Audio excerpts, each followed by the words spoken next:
Hi, fellow PolyTrippers. I hope you had a productive week, and here's my motivational talk for this coming week. This is the first of a two-part series, which has to do with speaking a language to someone who may or may not want to speak it with you, and the second part will be when other people want to speak a language with you that you don't want to speak with them. So it's going to be kind of two sides of the same coin. So the first part is when you want to speak a language with people who may or may not want to speak it with you. And my example for this, or my frame of reference for this, is I live in a place where there are a lot of Hispanic people around. Okay, first of all, I used to live in the Midwest, okay, and now I live here in a place where there are a lot of Hispanic people around, much more so than where I used to live in the Midwest.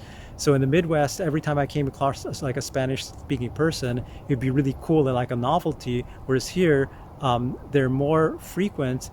And I remember I was so eager when I came here. I was so excited because I thought there are going to be all these Spanish-speaking people, all these Hispanic people, and I love it that I'm going to have a great opportunity to practice with them, and it's going to be great. Okay, so like the naive person I was, I came here. I would see these people.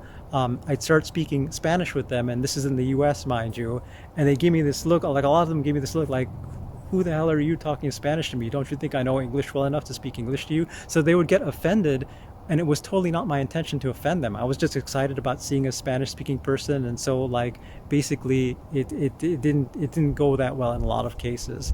And I kind of like took a step back, licked my wounds, and I was like, what am I doing wrong here? What am I doing wrong? And then I realized it was all about framing. When I approached them, sometimes they would think that I would speak Spanish with them because I thought their English wasn't good enough, which totally wasn't true. I was just excited to have someone to practice Spanish with. And so I started asking one question before I started speaking with them, which totally transformed the whole situation and changed the whole situation. And just, it was like night and day afterwards. It was like this magic wand that opened new doors for me. And the magic phrase was, can I practice my Spanish with you? Or would you mind if I practice my Spanish with you? Suddenly, the whole way that it was framed was not, hey, I'm gonna like mosey up to you and just like impose my wanting to speak Spanish on you, whether or not you like it. But it was asking permission, and also making really clear that my intent was not to speak Spanish to them because their English wasn't good, but it was just to practice Spanish.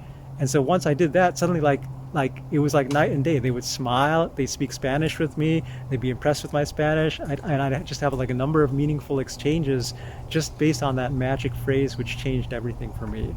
So it's all about framing, and that's what I would invite you to do. That doesn't necessarily mean that everyone will be receptive to it, and that doesn't necessarily mean that it's always appropriate. For example, I always believe that it's appropriate to allow a foreigner to speak whatever language is spoken in the local country. And so basically, if they don't want to speak Spanish with you, don't force yourself on them. Like just respect that. But if they're open and willing to do that, then those are the magic words that have helped me a lot in my interactions. So that's it for this week. Be sure to check out our resources page at polytripper.com, where we have a number of games and resources to take your language learning to the next level. And also join us for our Saturday Facebook Lives at facebook.com/polytripper, where language learners can come together and feel less alone in their language learning journey. And finally, if you like us, please spread the word, because we don't have the deep advertising pockets that our competitors do, and we rely on good souls like you to spread the word so we can keep our advertising costs down, take less in commission from our teachers, and let them keep more of their money. So thank you for playing your part, and I'll see you all next week. Take care. Bye.